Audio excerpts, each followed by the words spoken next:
یہ مقصد ہوتا ہے.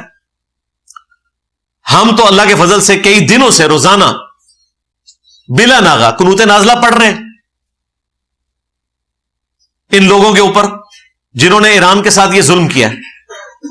ہم یہی کر سکتے تھے نا, لہذا ہمیں کوئی نہ آ کے درس دے, اور خصوصاً وہ تو بالکل بات نہ کرے جو ایران کو مسلمان نہیں سمجھتے, جو شیعہ کافر کے نعرے ٹوائلٹ میں لکھتے رہے, جن کے مولوی یہ سب کچھ کرتے رہے, اور آج وہ شہید کا لفظ بھی بولنے کے لیے تیار نہیں ہے, امام خمینی کو رحمت اللہ علیہ کہنے کے لیے تیار نہیں ہے, امام خامنائی کو وہ حافظہ اللہ کہنے کے لیے تیار نہیں ہے. کہانیاں سنیں ان لوگوں کی, صرف میرے بکس کے اندر اپنے فرقے کو بچانے کی خاطر جی وہ جی انجینئر صاحب جو ہیں وہ جا کے مل گئے ایران کے مخالفین کے ساتھ. بھئی میرے سامنے ایک ٹریک ریکارڈ ہے, اس وقت بھی 57 ملک تھے جب ہمارے دشمنوں نے لیبیا ہڑپ کر لیا, کچھ نہیں ہو سکا. اس وقت بھی 57 ملک تھے جب عراق کا تباہ و برباد کر کے عراق کو رکھ دیا ان لوگوں نے.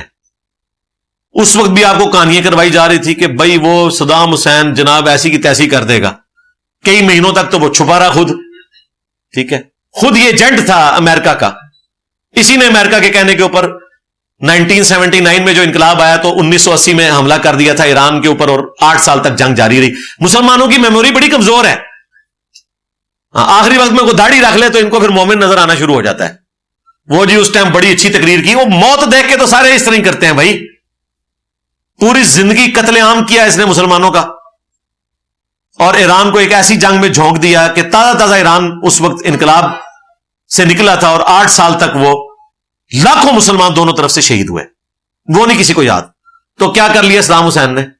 مجھے یاد ہے ہم میٹرک میں پڑھتے تھے, جب پہلی دفعہ صدام حسین نے کویت کے اوپر حملہ کیا تو ہمارے جو ٹیچر تھے نا, تو اس وقت کی اسٹیبلشمنٹ آپ کو پتا ہے نا, مرزا اسلم بیگ صاحب, انہوں نے پیرلل میں نا جماعت اسلامی کو ہائر کر کے, جس طرح کسی زمانے میں انہوں نے نون لیگ کو ہائر کیا, پھر پی ٹی آئی کو کیا, اس زمانے میں ان کی بی ٹیم جو ہے جماعت اسلامی ہوتی تھی, ان کے ذریعے صدام حسین کے اتنے بڑے بڑے پوسٹر لگے ہوتے تھے. میں 1992 کی بات کر رہا ہوں, اور جناب 120 جہاز گر گئے, آج 160 جہاز گر گئے. لگتا تھا کہ امریکہ تو دنیا سے ختم ہو جائے گا.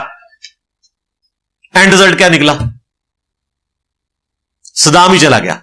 یہ لادہ بات ہے کہ بعد میں انہوں نے مانا کہ صدام حسین کے پاس ماس ڈسٹرکشن کے ویپنز کوئی نہیں ہے, ہم تو بس ختم کرنا چاہتے تھے. اس کا نیوکلیر پروگرام بھی انہوں نے ختم کر دیا. اسی وجہ سے پھر ایران کو اندازہ ہوا تھا اسرائیل ہمارا کر دے گا, اس لیے انہوں نے کہا کہ بھائی ہم نے تو ایٹم بم بنانا نہیں ہے, ہمیں تو چلانے دینا اپنا پروگرام. بل عراق کا تو انہوں نے ختم کر دیا.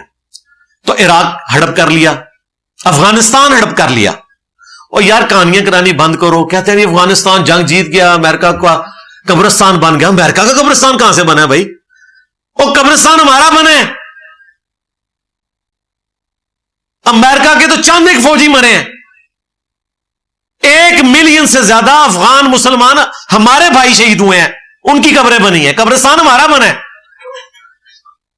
جو جنگ تم لوگ کہتے تھے کہ یہ تو طالبان ان کو 20 دنوں میں بگا دیں گے, 20 سال تک بےچارے پہاڑوں میں چھپے رہے ہیں.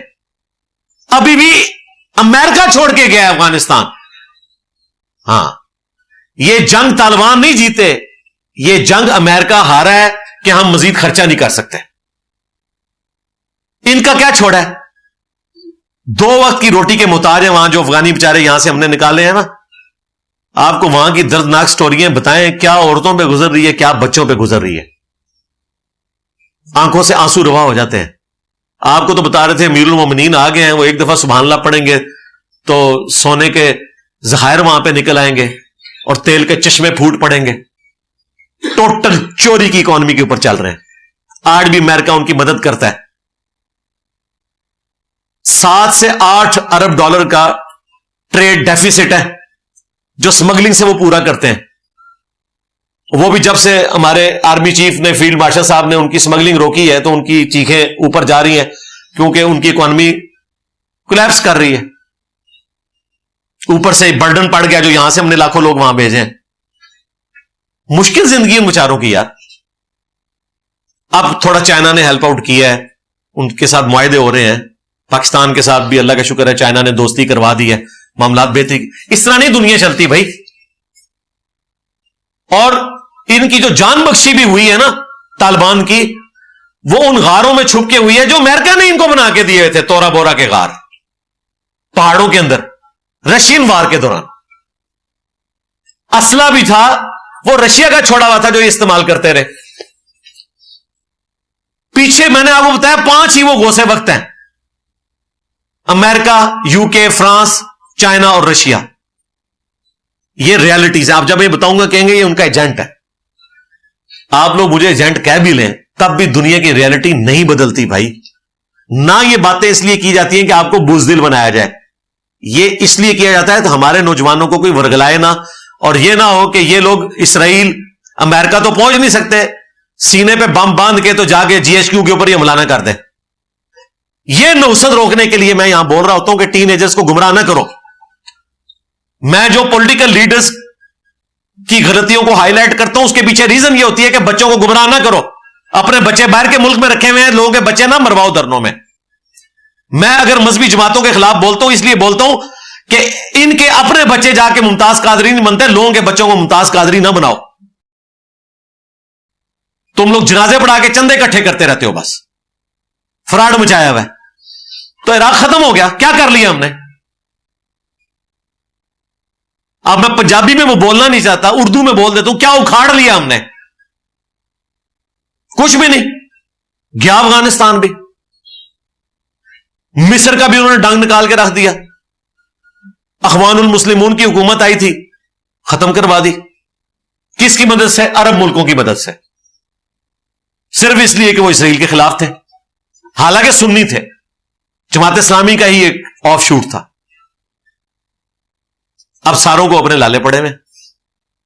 تو ایک ایک کر کے سارے ملک انہوں نے ختم کر دیے. لبنان کا کیا حشر کیا, شام کا کیا کیا, اب لا کے وہابی حکومت بٹھائی ہے وہاں پہ, اور ان کی حالت آپ کے سامنے. وہ خود کہتے ہیں کہ ہمیں تو اسرائیل اور امریکہ اور ترکی نے یہاں پہ بٹھایا, اور امریکہ نے ہیڈ منی بھی ختم کر دی. جو پہلے دہشت گرد تھا داعش کا, آج وہ کہہ رہے ہیں کہ وہ ہیرو ہے. تو پھر اس کا مطلب ہے کہ دہشت گرد اور ہیرو کون بناتا ہے؟ امریکہ. دستار بندی کون کرتا ہے؟ غوث وقت. ہاں, آج وہ کسی کو دہشت گرد کہہ دیں, وہ دہشت گرد ہے. جس کو کہہ دیں یہ بڑا اچھا انسان ہے, وہ اچھا انسان ہے. یہ ریالٹی ہے. اب میں اپنی خواہشات کو تو ریالٹی نہیں بنا سکتا. یہ تمام ریالٹیز میری خواہشات نہیں ہیں. میری خواہش تو یہ ہے کہ پاکستان دنیا کو لیڈ کرے, ہمارا پرائم منسٹر جو ہے وہ حج کا خطبہ دے رہا ہو. لیکن اس طرح کرنے سے کچھ ہو جائے گا؟ کچھ بھی نہیں ہوگا. جب تک ہم اپنی غلطیوں سے سبق نہیں سیکھتے, سائنس اور ٹیکنالوجی میں ترقی نہیں کرتے, اس دنیا میں کوئی مقام حاصل نہیں کر سکتے.